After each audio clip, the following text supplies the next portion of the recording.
ഞാൻ പ്രതിപക്ഷ നേതാവായപ്പോൾ തിണ്ണയിറങ്ങാൻ പോകില്ല എന്നൊന്നും ഞാൻ പറഞ്ഞിട്ടില്ല. ഇന്ന് എവിടെന്നെങ്കിലും ഒരു തിന്ന് കോട്ട് ചെയ്ത് കാണിച്ചു. ഞാൻ പണ്ട് ഉപദേശിച്ചിട്ടുണ്ട് നേതാക്കളോട് തിണ്ണയിറങ്ങാൻ പോയിരുന്നു. എന്താ ബിഷപ്പ് ഹൗസിൽ പോയി എന്താ കുഴപ്പം? ഞാൻ എപ്പോഴും പോകാറുണ്ടല്ലോ, എല്ലാ സ്ഥലങ്ങളിലും പോകാറുണ്ടല്ലോ. ഞാൻ ശിവഗിരിയിൽ പോകുന്നുണ്ടല്ലോ. മഠാധിപതികളെല്ലാം എന്നെ കൻ്റോൺമെൻറ്റ് ഹൗസിൽ വന്ന് സന്ദർശിച്ചിരുന്നു. ശിവഗിരി എന്നെ അനുഗ്രഹിക്കാൻ വേണ്ടിയിട്ട് അവർ വന്നിരുന്നു. എത്രയോ ആളുകളാണ് വരുന്നത്. ഇപ്പം ഞാൻ എന്താവശ്യത്തിലാണ് അവിടെ പോയത്? ഞാനിവിടുത്തെ ക്ലീമീസ് ബാവയെ കണ്ടിരുന്നു. കർദിനാളാണ് അദ്ദേഹം. ഞാൻ നെറ്റോ പിതാവുമായിട്ട് ഭയങ്കരമായ ഹൃദയബന്ധമുള്ള ഒരാളാണ്. എനിക്കിഷ്ടമുള്ളവരെയൊക്കെ ഞാൻ പോയി കാണുന്നതിന് നിങ്ങൾക്ക് എന്താ പ്രശ്നം? അവിടെ പോയിട്ട് എനിക്ക് എന്തെങ്കിലും ആവശ്യം നേടിയെടുക്കാൻ പറ്റുക. ഇലക്ഷൻ കഴിഞ്ഞ് ഞങ്ങൾ ജയിച്ചു. പിന്നെ ഇപ്പോൾ അവിടെ പോയി തിണ്ണയിറങ്ങണം എന്തിനാ? സാധാരണ ഇലക്ഷൻ ജയിക്കാനും വേറെ കാര്യത്തിനും അല്ലേ തിണ്ണയിറങ്ങണം എന്ന് പറഞ്ഞാൽ.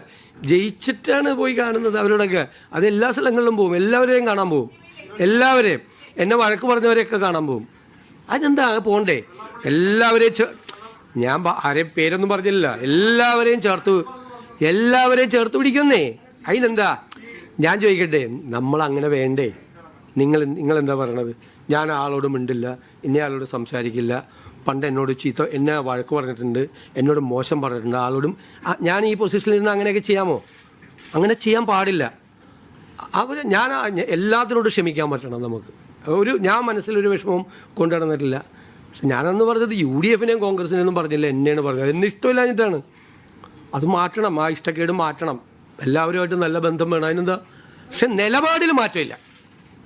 നിലപാടിൽ ഒരു മാറ്റമില്ല. അതിശക്തമായ സെക്കുലർ നിലപാടാണ്. ഒരു നിലപാടിലും മാറ്റമില്ല. ആര് വർഗീയത പറഞ്ഞാലും അതിനെ എതിർക്കുകയും ചെയ്യും. UDF സ്റ്റാൻഡാണ്. UDF അൾട്ടമൻ്റായിട്ടുള്ള സെക്കുലർ സ്റ്റാൻഡാണ്.